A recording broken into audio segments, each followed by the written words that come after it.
Hey, greetings everyone. Glenn Kellaway from the basement. Um, Sunday, I took a visit to Oshawa, Ontario, which is about an hour west of where we live, to visit my daughter and son-in-law, Stephanie and Ryan, and to celebrate our granddaughter Juliet's first birthday. Now, her birthday's actually Tuesday, but we had the big family and friend celebration yesterday. It was freaking awesome. I'm just can't believe how cool it is to be a granddad. It's an unbelievable experience. Today, so while I'm there, whenever I'm in Oshawa, I got to go to Deja Vu Discs and check out the records and the CDs, used records, used CDs. They sell all their used records for $7.99, whether it's a double, a triple, one record, whether it's totally scratched and unplayable, and whether it's mint. It doesn't matter. Sort through all this pile of records and see what you can find. I found four yesterday. Now, these aren't your mainstream artists, but they're albums that I was quite interested in. So I got a couple of CDs too. So first of all, I have become a fan of Dave Alvin. Now, Dave Alvin and his brother Phil were in the Blasters. They both had solo careers. I didn't know anything about Dave Alvin until they did that Third Mind project. And then from there, I ended up with one of his CDs called King of California, I think it is, and I have a couple of Blasters albums. I just think that this guy's great. If ever I could find any Dave Alvin in the wild, I'll be buying it. His brother Phil, I'm not that familiar with on his solo stuff, and I found an album yesterday. So, Phil Alvin, and it's called Unsung Stories. Now, I brought this home and put it on and did some research on it. Side one, he features Sun Ra and the orchestra. And on side two, it's the Dirty Dozen Brass Band. Now, this is also a promo copy, stamped. It is a selection of jazz and blues tracks from the 20s, 30s. The newest track on the album, I think, was from 1953. I'm not sure which is on there, but it's a mixture of old time jazz with almost like a bluesy New Orleans feel to it. Some great guitar, great vocals. It's if you like that kind of stuff, and it's a lot of brass in it, a lot of guitar, and it's an interesting listen. I would not say it's for everyone, but I first listened through, I kind of liked it. Secondly, Mazzy was doing his response to Sam St. John's Americana tag, and he brought up this artist quite often. And this is an artist I like, and he actually mentioned this album. I've seen her in concert a couple of times and absolutely adore her. Is Emmylou Harris, and Mazzy showed this album, Elite Hotel. Now, I had this album years ago and haven't had it for a long time, and found it for $8, so I picked it up, and it just has some great tunes on here.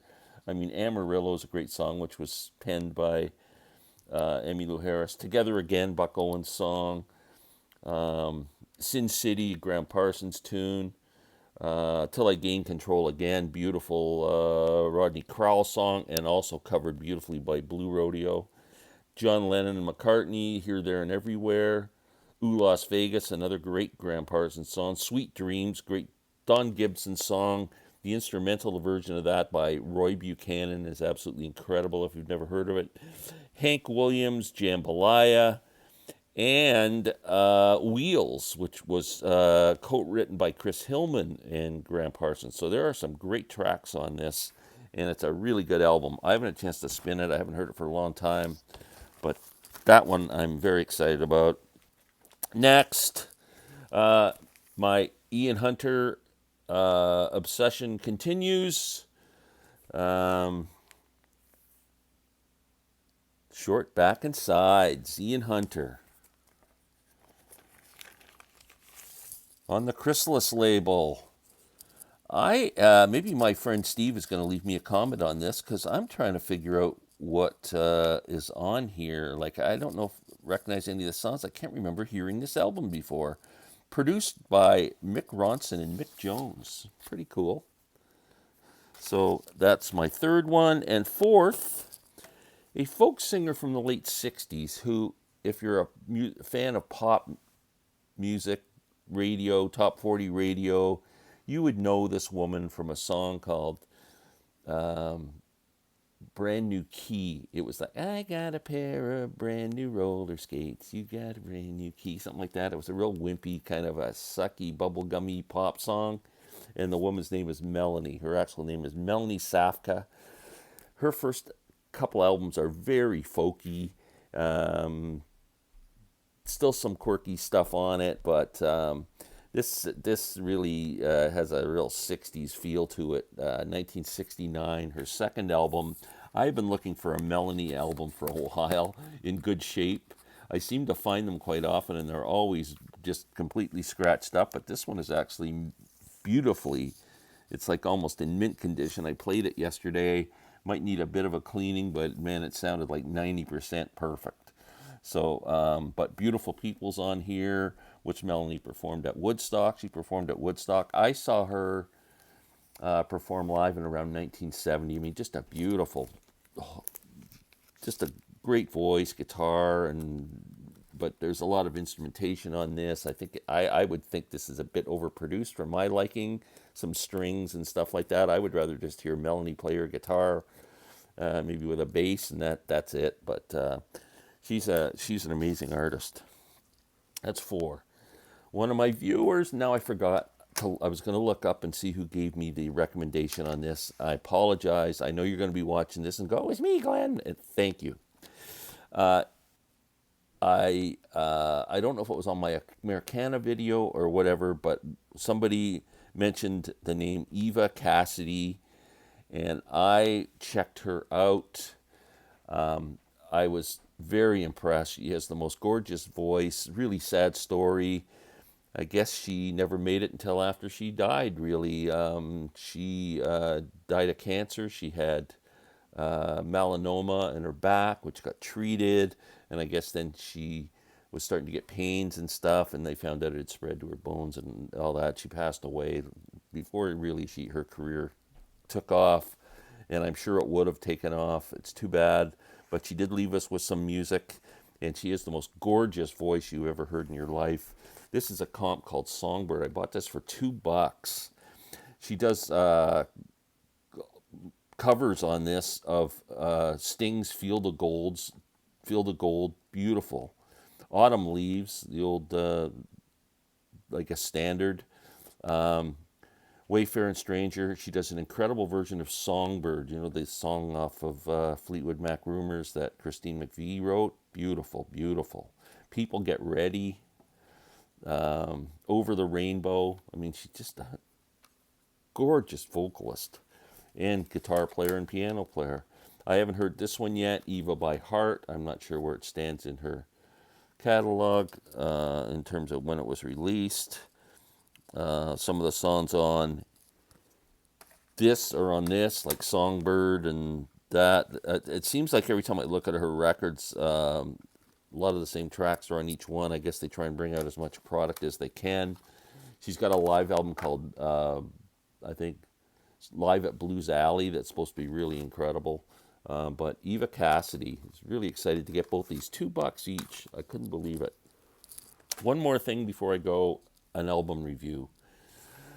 I have been blown away by this album like no album I've heard in the last little while, and it is Pure Comedy by Father John Misty. Now, if you missed my history on this album, I found it at the thrift shop for $2.99.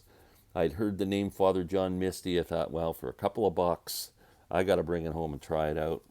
First thing I noticed was his vocals were very reminiscent of a young Elton John, and piano based, basically. So that in common for sure.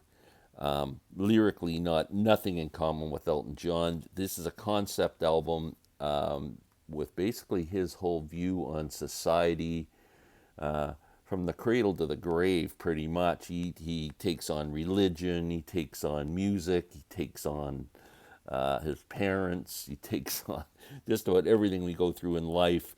It's wordy, but he's a brilliant lyricist.